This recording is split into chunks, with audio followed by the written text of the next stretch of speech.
All right, today we're talking about how companies can leverage your board, that's the board of directors, board of advisors, to drive business growth. My guest today is Marc Stöckli. He is the author of a forthcoming book on that topic. I'll tell you more about him in a second, so stay tuned. Welcome to the Smart Business Revolution podcast, where we feature top entrepreneurs, business leaders, and thought leaders and ask them how they built key relationships to get where they are today. Now, let's get started with the show. All right, welcome everyone. John Corcoran here. I'm the host of this show, and you know every week we have smart CEOs, founders, and entrepreneurs from all kinds of companies and organizations, and we've had Netflix, Grubhub, Redfin, Gusto, Kinko's, Activation Blizzard, Lending Tree. Go to check out the archives. Lots of great episodes for you to check out. And before we get into that, this episode is brought to you by Rise 25, our company where we help businesses to give to and connect to their dream relationships and partnerships. How do we do that? We do that by helping you to run your podcast. We are the easy button for any company to launch and run a podcast. We do three things: strategy, accountability, and full execution. And we also invented what some are calling the Wix of B2B podcasting. It's our platform, Podcast Copilot. So to learn more about it, go to our website, rise25.com, or you can email our team at support@rise25.com. All right. I'm excited to have today's guest. His name is Marc Stöckli. He's an entrepreneur. He's a board member. He's an investor, former CEO. He is the co-founder and former CEO of Totemo AG. It was a cybersecurity, it still is a cybersecurity company that he led for over 2 decades. And he's held a number of leadership positions, including with the 20,000 member entrepreneurs organization, which I've been a member of for a number of years. I even attended the Global Leadership Conference where Marc was on stage leading that event. And so he has an extensive experience working with boards, even at that high level, and in with all kinds of smaller boards as well, and even doing forum trainings and things like that. And so his forthcoming book, Make Boards Work, Unleash Your Board from Required to Vital, is going to be coming out and covering all of these topics. So I'm really excited about that. And he's based out of Switzerland. So Marc, I'm so excited to have you here today. I have so much I want to ask you about, but I always start my guests off getting to know what they're like as a kid. You had a grandfather who had a textile business, which was big in Switzerland at the time. One of your early entrepreneurial ventures was going out and getting paid to go flyer the neighborhood to tell people about the textile business, which that's an interesting approach. I'm not sure that I would take a flyer off my car and be like, okay, I think I need some textile work, but maybe that's what you do. Tell us about it. Not quite. It was at a very young age, my first paid gig, maybe 9 years old, maybe 10 years old. It was kind of filling brochures into an envelope, closing them, put the stamps on it, put the address label on that were sent. It was the first time and only time I think the company did some direct to consumer marketing. Okay. And that was it. That was my first small paid gig. I think it was about $1 a day, so probably child labor at the time. $1 a day, yeah. Well, hey, man, money's money when you're that age. Exactly. And you Plus, later actually also... it was 1 franc, which with the strengthening of the franc, it's not even that bad. So okay. And you later also did tennis instructions as well. You're big into tennis. Yes, I was a fairly decent tennis player, and at school, the school system is a bit different, but kind of college and university level. Besides playing tournaments, I also gave some tennis lessons, which was immensely well paid for a student at the time, especially the private lessons. But it was also quite, in my first year at university, I also gave junior trainings, and one of the juniors was a pretty cute girl, and I liked her, and we started talking to each other. And we had a drink together, and then she asked me about the studies, and I said, "Well, it's everything good. It's going well, except there's one class, IT. It's really terrible. The professor is so boring." She said, "Oh, that's my father." So that was a bit of a mishap. Yeah. Whoops. Exactly. So you have this long corporate career. You worked in the corporate world for different companies. And then you eventually, this is an unusual trajectory, but then you start Totemo, which was a digital encryption business initially in 2000, which is pretty early stage to be thinking about something like that, encrypting our data. That's something that really didn't splash into the front pages until, I don't know, the last 5 to 8 years. So what was it? Why did you see that kind of opportunity, or why did you decide to E- pursue that?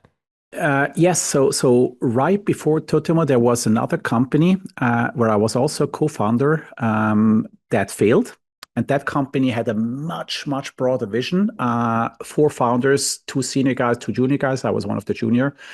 And that started to run into trouble quite. We had the dot-com crash in 2000 that didn't help either. Lots of casualties at that time. What was the Exactly. big But in our vision? case, it was really that the product vision was way too ambitious, Okay. wanting too many things for too many people. Yeah. And also as a founder team, we pretty early split, and it was kind of a two versus two.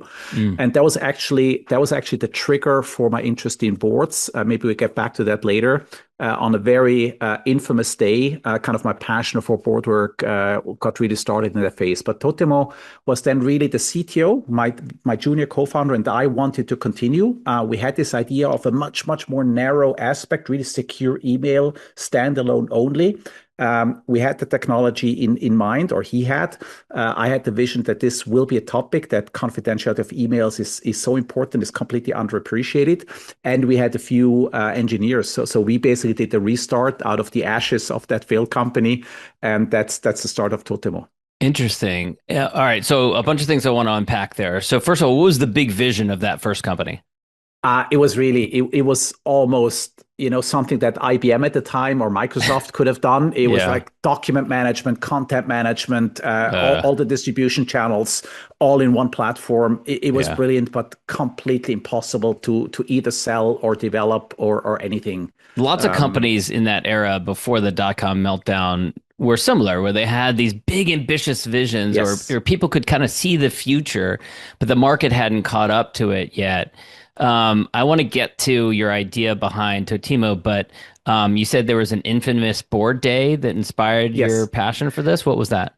Yes. So we had in that company we had a pretty high profile board. I had recruited quite a star-studded kind of Swiss industry and tech and professional services board. Some very senior, well-known Swiss business people. And most of the time, still, our board was not neither effective nor helpful nor valuable. But the key board meeting where we managed to kind of save the company in the sense that we were able to orderly wind down the company and pay back all the money to the investor, which was important to me morally. There was no legal obligation; it's equity. Happened on 9/11. On the Um, act on on September on 11th, September 11. 2001. Exactly. Wow. So So you that had, that what that do they crucial think? board meeting, Now Europe um, is 5 or 6 hours ahead of New York, it right? was about 3 p.m. where we started watching TV. Yes, Wow. Okay. somewhere there. Okay. And it was still the board meeting, and we managed to basically almost coup style overcome the two senior guys and decide on what is called a liquidation in Switzerland, which is an orderly wind down of operations with the ability, with everything that you still have on the balance sheet, to pay back to investors and make whole. So we managed to do that. They really wanted to just spend everything and just let it go and kind of hit the wall, whatever at whatever speed. And that so there really for a while or for a long time, the board did not live up to its name. But that day they made a difference, and that really kind of triggered my interest. As like, okay, what does it take? What does it take for a board to consistently really be of value and not just be a mere necessity? Because that day our board showed up. Before, I didn't find it very helpful. Interesting. So what you're saying is that because of that experience, because you saw how a board could really guide you through a really challenging period on a challenging day, um, and give you a path forward, that inspired you to help others to have boards that can really work for them. Exactly. I later, I mean, for a while, I was, I attended board meetings in my capacity as a strategy consultant at times, but those were large corporates, Yeah. and that just was a kind of a content provider. But later in entrepreneurial settings, I just started to really take a very keen interest. I have probably about 200 board meetings, and every single one of them, I take notes, not just on the meeting, but also at the meta level of the boardroom, the board dynamics, kind of what's going well, what's not going well, what's happening, why do problems start, how do problems get resolved. So I just for a long time and more recently in the EO Global Board experience, kind of that observation of board practices accelerated and intensified. And that's really the basis for me having spent a good part of last year writing down everything I know. And because you attend these meetings and you take these detailed notes and you're so passionate about digital encryption, no doubt you take these notes in the most secure, encrypted way possible, right? I'm joking a little bit because you posted this on LinkedIn. You posted that you'd always do it with a pen and paper. That's Exactly, interesting to me. Exactly right. So that you're passionate about that. You're like, it has to be pen and paper. My wife is a very avid fountain pen collector.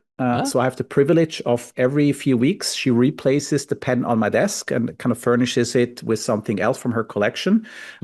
So I've started to reuse fountain pens a few years back, and it's beautiful. I don't have a nice handwriting, but it's a little bit less ugly with fountain pens. And for me, the note taking is much more about internalizing my knowledge and my thinking than about needing the notes to revisit them. Of course, sometimes I have to, but most of the value is in really kind of accelerating my thinking and my learning and my reflection.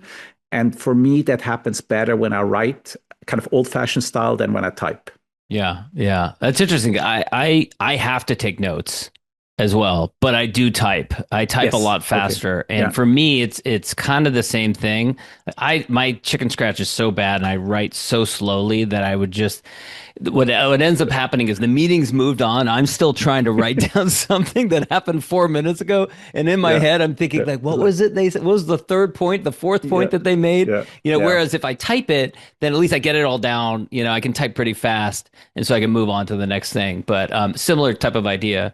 Okay, so let's get back to the idea. So you narrow the vision. So you had this big vision, the IBM, the Google, whatever, and you decide let's tackle just digital encryption. Exactly. I mean, that the core premise was, email has been, forecasted to be dead next year for 2 decades, right?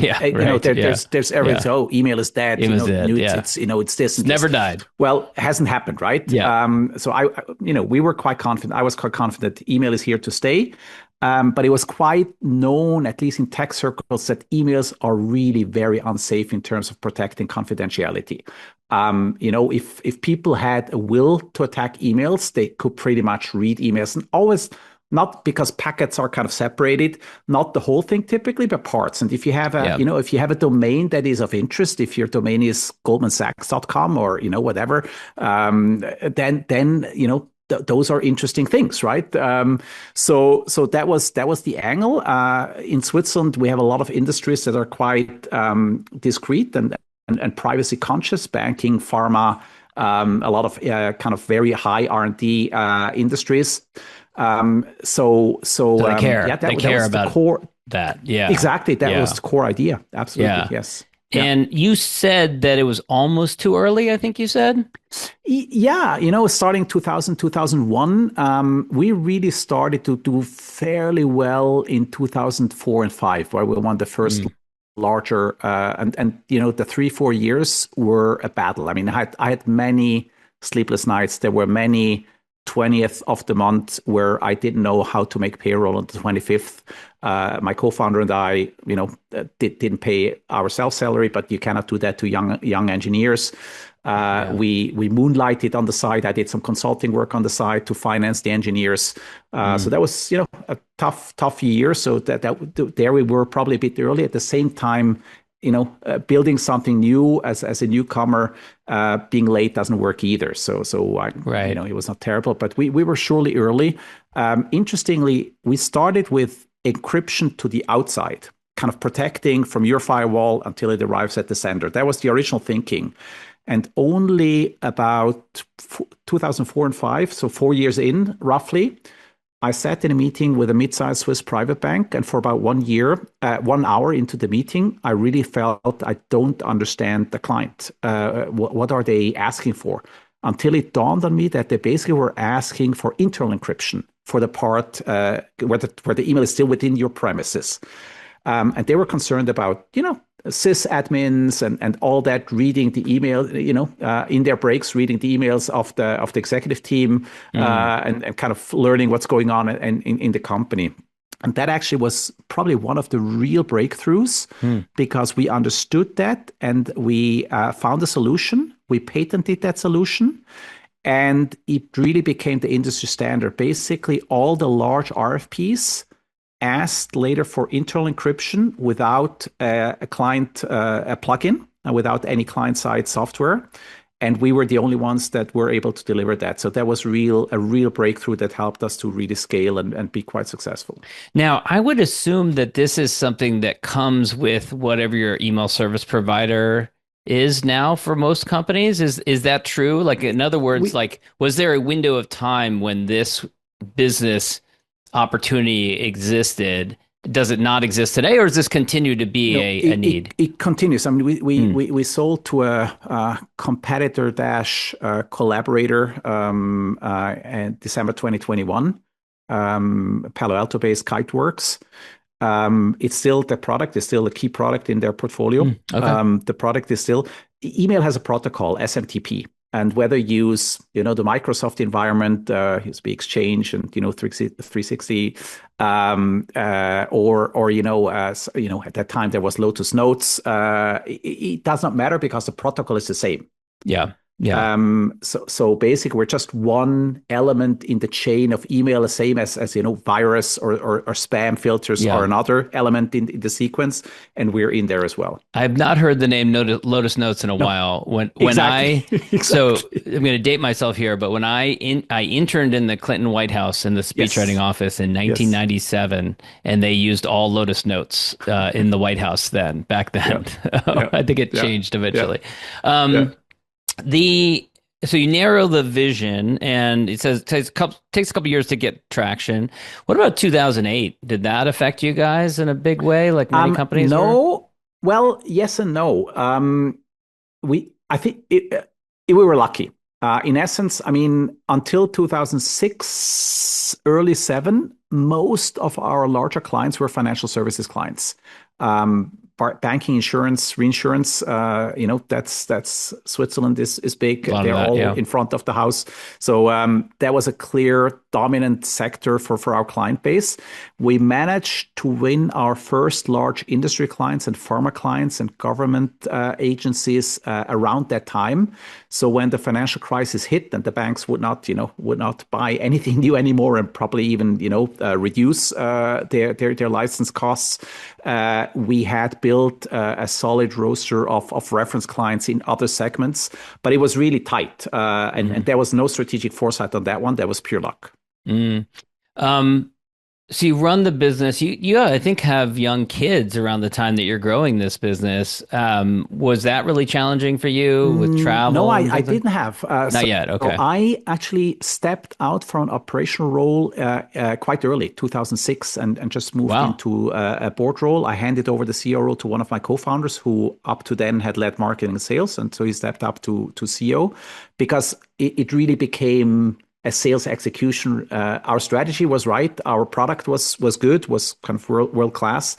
So it was really about software sales, direct, as well as then also building distribution channels, indirect sales.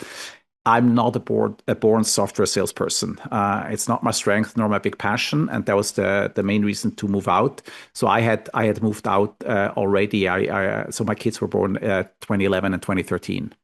And so you actually, for many years, were in the board role while this company is growing until you sell it around 2021. What inspired the sale? But this is about a year, I guess, into COVID. Yes, I mean, typical entrepreneurial story. There's a pretty big drop in between. When I did exit, we had a pretty big fight. It was When you several exited reasons. in 2006, you mean, or Yes, from my in own 2000? company, right? With my co-founder, with When some you of the exited key from engineers, the operation from the operational role? Okay. exactly. It Okay. had to do with timing, with the shareholders agreement, with the situation we were in. And it took quite a long while to fix that. To initially we almost sued each other and risk clients. I mean we even risked the company because we took some of our fight to our clients, which is about as stupid a thing as you can do as an entrepreneur, as a Yeah. business person. So that was a tough period. Also, very, very heavy weights on the shoulders. So you said a moment ago that you felt that you were not a software sales guy, Mhm, mhm, but mhm. was it your business partner wanted you to stay doing that, stay active? It was not so much that. It was really that we had a shareholders agreement. We were hustling, so we didn't have huge law firms involved drafting that shareholders agreement. That is more my domain than anybody else of my co-founder early team. So I drafted that. We had put in a time limit because they cannot be open-ended in our jurisdiction, otherwise they become invalid and void. So we had set 5 years. I basically exited after the 5 years, which on legal terms allowed me to keep my full equity stake, which triggered a large reaction. We later, Got it. found a solution. I gave away some of my equity for free to kind of um, Smooth it over kind of thing. smooth it over Yeah. and make right for the fact that I had left earlier Yeah. and all that. But that took us a long while to come to terms, and it was stressful for everybody. And only after really quite a bit of time to heal the wounds, we got back together to more civil terms. And one of the most beautiful aspects of selling the company, besides the success of selling the company and a good exit with a good buyer and good terms and everything, was that the last year negotiating the whole sale, we worked again together completely as a team. As I Mm. have a lot of transaction experience, I really was a very crucial, even though I had no operational role, I was very heavily involved in negotiating and really structuring the transaction and all that. And we really worked together again as a team, which after the big fight, was very rewarding. Yeah. Um, that's interesting because you had at that point had such different experiences over the preceding 15 years. You had been in the board role, not an Yes. operational role. Your business partner had been more in an operational role. So I wouldn't have been surprised if you'd said that, you viewed things very differently because of those previous lived experiences over that 15-year period. Um, Probably yes and no, but I think at the end, I mean, we had two other discussions over that period of selling the company that came to nothing. One is actually a huge fraud case. We almost sold the company to basically a Potemkin village. There was like just a facade. That CEO was actually was sued and convicted for wire fraud and other things, and kind of got a 50-year jail term. It was a complete fraud, and we even did the reverse due diligence, and the company in the US we had hired did not find anything. Wow. So we So were they were so trying close. to buy you in a Yes, fraudulent way? yes, Really? Wow. yeah, yeah. They had non-existing customers. They had non-existing employees. They had actors be in their office whenever they had due diligence type deals. They had Wow. basically a Ponzi scheme of their investors putting in money. Oh, wow. And Wow. the due diligence that we paid for with a fairly Didn't catch it. reputable consulting and accounting Wow. firm didn't find anything. That's Yeah, crazy. That's crazy. yeah. How did you not go through with the deal then? How did you finally discover that it was fraudulent? We didn't. The CEO basically, we were so close to signing, and then the CEO disappeared. There was no more communication, Really? and we only about I don't know what the delay was, but surely a month where we Uh-huh. didn't hear. We had no clue what's happening, Uh-huh. and then we learned that he was arrested. Wow. Oh, Yeah. jeez. No, we did not find out. We probably would have closed, and we would have gotten Wow. equity, which was worthless. So it was, I Wow. mean, that close to catastrophe. Yeah. Wow, that's crazy. That's a scary experience. Yes. Yes. Um, Yes. so you make the decision to sell the company. You sell it. Was it unrelated to COVID that you sold it that Yes. shortly Yes. afterward? Entirely unrelated. It was really kind of the blueprint of an ideal buyer that we always had thought, which is kind of complementary product range, complementary geos where they operate. Our buyer is very strong in the US and was not so strong in Europe. And stronger distribution than we have. We always had a world-class product. We always were considered the best product really in this segment. But we always had underwhelming distribution because we bootstrapped. We grow very slowly, not the typical classic software case, crazy growth and pull in money and A rounds, B rounds, C rounds. We had always self-financed and grow from cash flow, and that puts some natural limits on growth. So we just had underdeveloped distribution, not really adequate for the quality of the product, and our buyer has definitely better distribution. So that's where we are, and the key people are all still on board, which 4 years, almost four, and after it's quite unusual. Most people you see leave as soon as their earnout is finished, and sometimes earlier they're gone. Not in our case. So I think that's testament to really a good buyer and a good combination. By the way, during this 15-year period that you were on the board of Totemo, how would you reflect? I was not the whole time on the board because the initial period when we fought, obviously I was not on the board, but I was still a key shareholder, of course. Yes. Yeah. So when you were on the board of Totemo, how would you assess, looking back now, of how did that board function? Are you happy with it? Yes, happy, but I wouldn't really call it it was only the operational people. It was a board to fulfill the legal obligation of having a board. It was not a board in the sense of really a different group of people providing support and challenge with more distance to the operational business. In my role, a little bit because I was not in daily operations anymore. But I wouldn't call it. It was an okay board. But not a real board in the sense of providing kind of these external checks and balances and sparring and coaching. Well, then let's talk about some of the other board work you've done, because you've been on the board of lots of other entities. I'm very curious about you serving as going all the way up to being on the board of directors of the Global Entrepreneurs Organization, 20,000 members worldwide. It's very competitive. There's lots of entrepreneurs who really try hard to get to that point. Yes.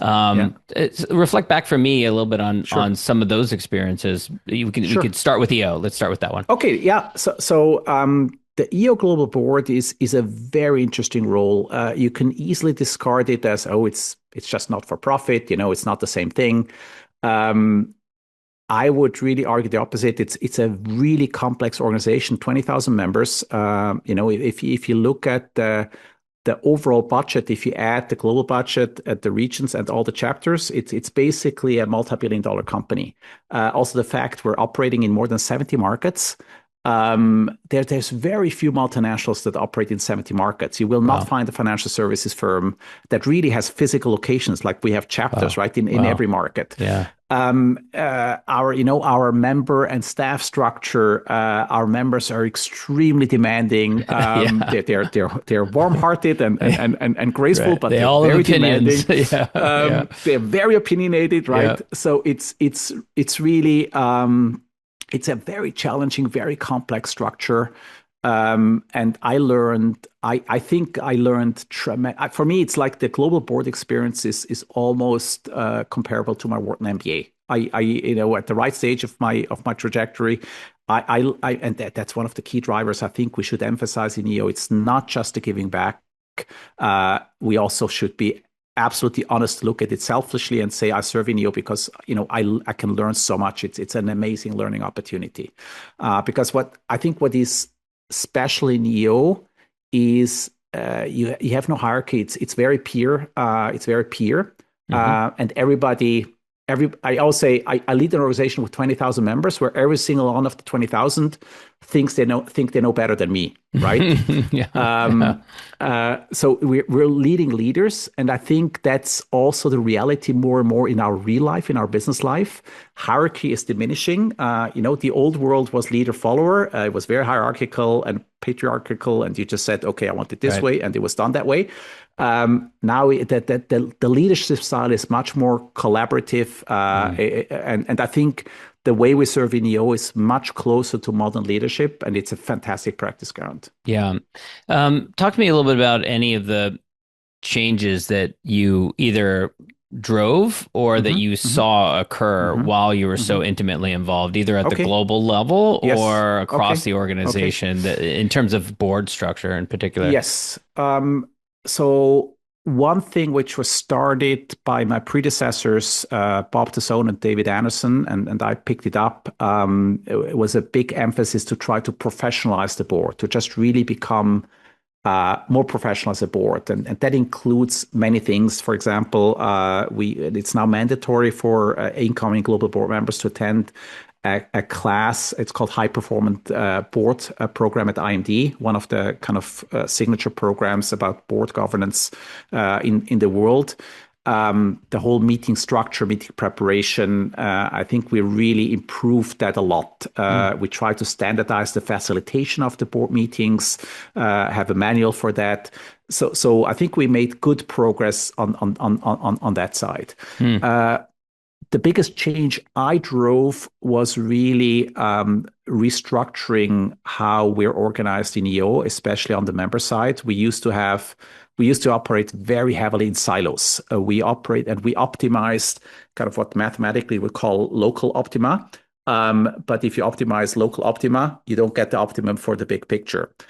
So we had the team working for Forum. We had the team working for, the universities. We had a team working for GSEA, for Accelerator. But what we really need to optimize for is the member experience, and we didn't have this overall this consistent. So we basically broke down the silos and tried to work the whole planning of the year, of the multi-year as well as the year, and the execution to much more work cross-functionally and not in these product and service silos. And that was a very big change project, and that underestimated the difficulty of driving this change in EO. And I just want to reflect on the fact that not only was this a difficult project that you took on, but you had just sold your baby the year before. So 2021 and 2022, back to back, you sell your baby, and then you also serve as the chair of the global board of directors. This was a busy, busy time for you. Um, Indeed, and it was quite fortunate because in essence, the global, especially the role as global chair, and it's really 18 months because you step into the elect role, and the last half year before is already fully intense with the present meetings and all that. So it's 18 months of unpaid full-time work. Wow. So for me, it was quite important. I think for my sanity of mind, it was quite important to have a little bit of a liquidity cushion in the back that helped to be able to Yeah. to do that role and not be worried too much. Yeah. The 18 months as global chair were tough on my family. I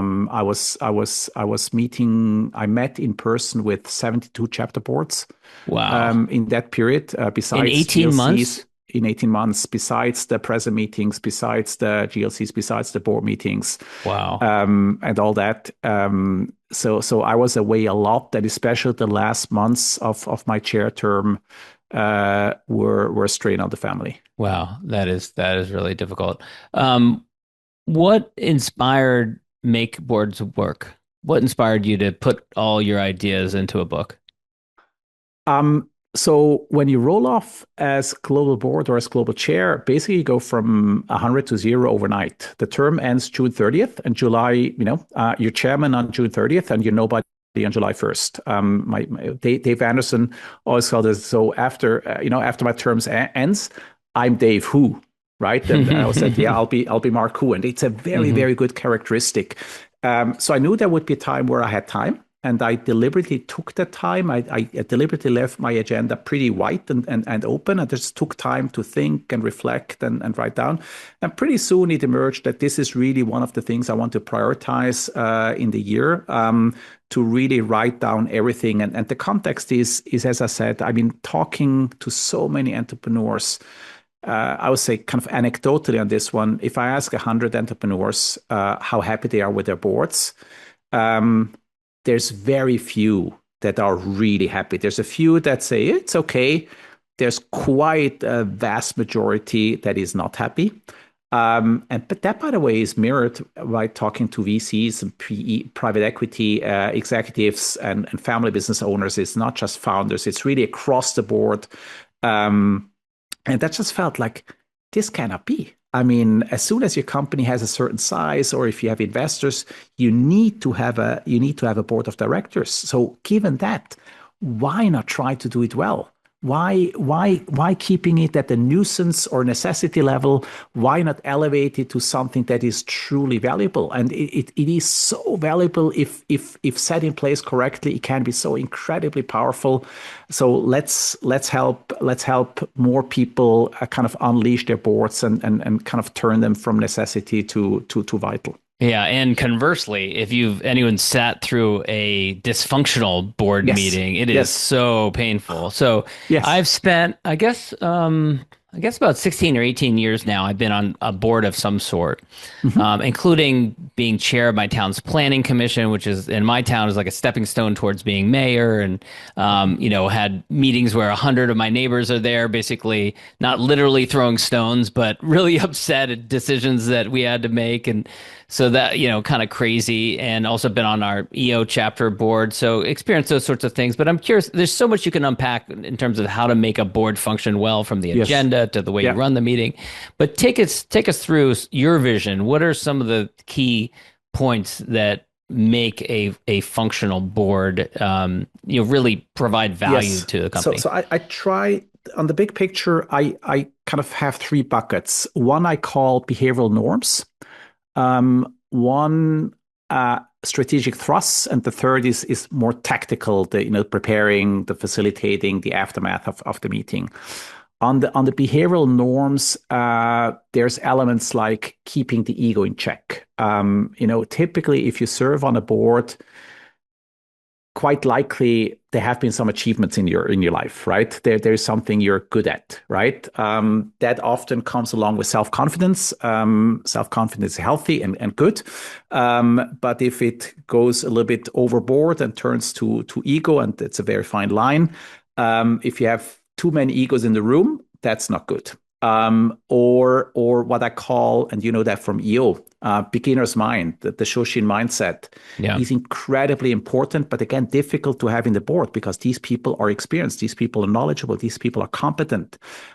So the fallacy or the risk that somebody or the whole group kind of reacts to something with, I know that I'm fine, I can shut down, I got this, is quite high. And to replace that judgment with curiosity and say, no, let's look at it.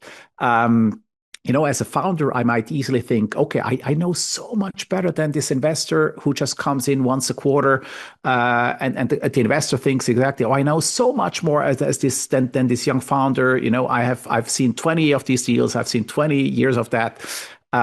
So that is something that you need to break through. On the strategic side, there is, for example, what I call the information asymmetry. Very difficult to overcome because for a board to work, for a board member to be able to contribute, I need to be pretty well informed. There is no board pack good enough that on a standalone basis puts me in a position to truly contribute as a board member. I need to have more information channels. So in my case, for example, I try to co-locate. I try to work from the companies where I serve on the board. Every once in a while, I just am spending a day there on site. That doesn't mean I do only meetings for the company that day, but I'm there physically. I bump into people. I don't drink coffee, so I go grab a water. Water cooler discussions, informal meetings, feeling the vibes, what's going on. Or I mentor a few people in such companies. There's a variety of steps to establish informal. I have a habit. I get a list of when people have birthdays or anniversaries of some of my companies, and I just call them. I said, this is Mark. I'm chairing this company. Beekeeper is such a company. Every Monday on their app, we get a list of anniversaries and birthdays. And I just pick a few people and call them over the week and get information. I get, people feel recognized. They feel heard. It's so powerful to bridge this information gap. Conflicts of interest. A huge topic, especially in venture-backed and PE-backed companies. very under acknowledged, not written about, and it's not just the major things that we know. Just if you have a venture investor and you're founder CEO, and this venture investor invested in your A round, who is the best investor to win over for your B round? It's that same investor, right? Mm-hmm. So I have an incentive to at some point kind of paint a picture more rose than it truly is, because I don't want to disappoint the To investor. your board But member, because they're also an investor. I should be as transparent as possible. So that is an Got it. inherent conflict that is there. It's not acknowledged. It's not talked about. Different time horizons for exit. A PE or a VC might have the fund turn the end of life, so they push for an exit. But maybe not everybody wants to. In family business, maybe different parts of the family have different liquidity needs. Some want a dividend, others want to reinvest in the company. And that's where another strategic thrust, where an independent chairman can play a huge role. Because you bring in that objectivity, you can absorb the blows between, a CEO might be a founder and the director. An investor has the investor hat and the director hat. They mix these roles, and as an independent chair, you can call that out. You can you can call that out and says, are you talking as an investor? Are you talking as a director? That's not so easy to do if you're not independent. So there's huge value you can provide. And on the tactical side, board packs, you would think it's not rocket science to give good information to boards. I've been on the board for about 3 years for a private equity-backed Scandinavian high-tech company. Very nice private equity people, terrible board meetings. The board pack sometimes arrived less than 24 hours before the meeting, 160 pages PowerPoint. Oof. Impossible. I mean, terrible. There's no way. And then to add insult to injury, we went through the slides in the meeting. So in all my boards, I live the Jeff Bezos mantra. I say Word documents, not PowerPoint in the PowerPoint, because I think, or I'm convinced, it crystallizes thinking much clearly. It crystallizes what are the real issues. Much better if you write them down than if you kind of obfuscate them in bullet points in PowerPoint. Interesting. I didn't know that was a thing that he did. So you find you have to coach the companies on what the board pack should be, how it should be prepared. I had companies. I had a young company that I was chairing. It didn't work out. It was not successful. It went insolvent in Berlin, that I chaired for about 3 years. And they had a fantastic board pack for every board meeting, a write-up, concise, clear, very structured, kind of repeated structure.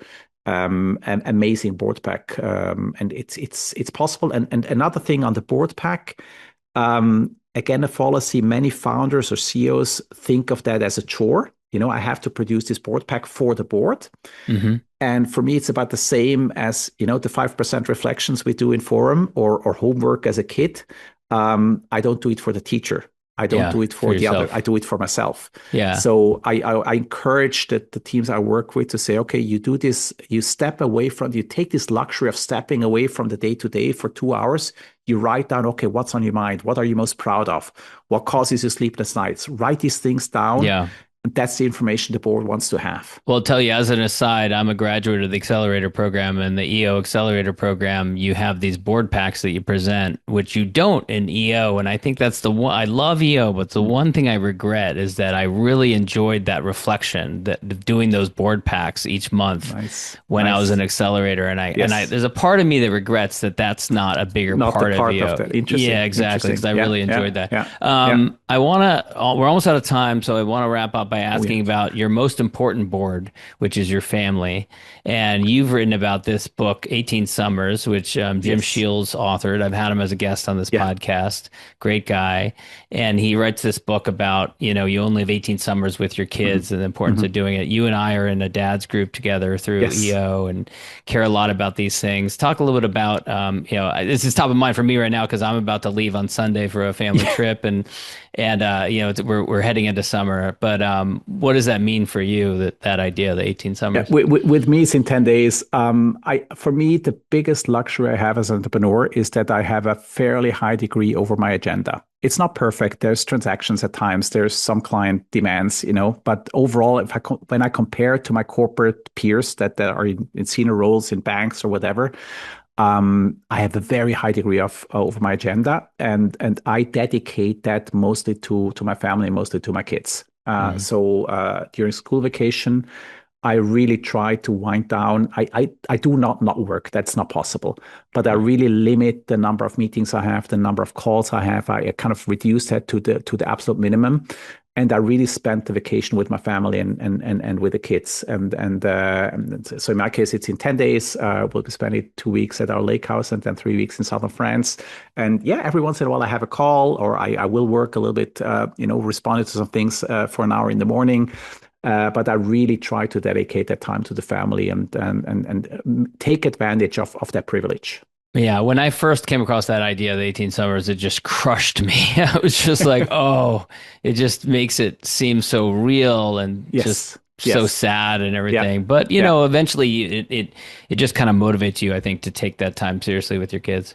Yes. Yeah. And the other great practice from the book is that quarterly one-on-one with a kid, just an experience, an activity, nail it as you nail a board meeting. It's not movable in the agenda. It's fixed. That's just a beautiful habit, and it creates so much connection and bonds. It's beautiful. It is. Yeah. Marc, I want to wrap up with my gratitude question. So I'm a big fan of gratitude and expressing gratitude to those who've helped you in your journey, peers, contemporaries, mentors, other board members. Who would you want to acknowledge?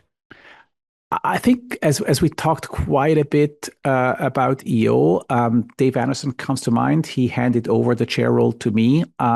We initially had a fairly difficult relationship, not animus, but just a little bit friction and probably on both sides a little bit of ego involved. But once the chairman transition started, he was immensely supportive and always has been, prepared me incredibly well as it gets. I think in that transition time, we spoke almost daily, and it was such a great example of how a transition of role to role. It doesn't have to be global chair in EO to global chair. It can be any role. How a transition really should be done, completely egoless, just best for the organization. How can I help? Do you want to decide this? Shall I decide this? Do you take the lead here? Do you, always keeping each other in the loop. It was just an amazing teamwork, tiki-taka, they call it, FC Barcelona football, soccer style. It was just amazing and fully supportive. That comes to mind. That's great. And Dave is a friend, and he's a past client. He and his business partner, Roger, and big fans of theirs, great guys. And so thank you for shouting that out. Past guests on the podcast, so I'll share that on here as well. Marc, this has been great. Where can people go to learn more about you, connect with you, and learn more about the book when it comes out? So working on the publishing angle now, working also on, having a little bit of a landing page for the content.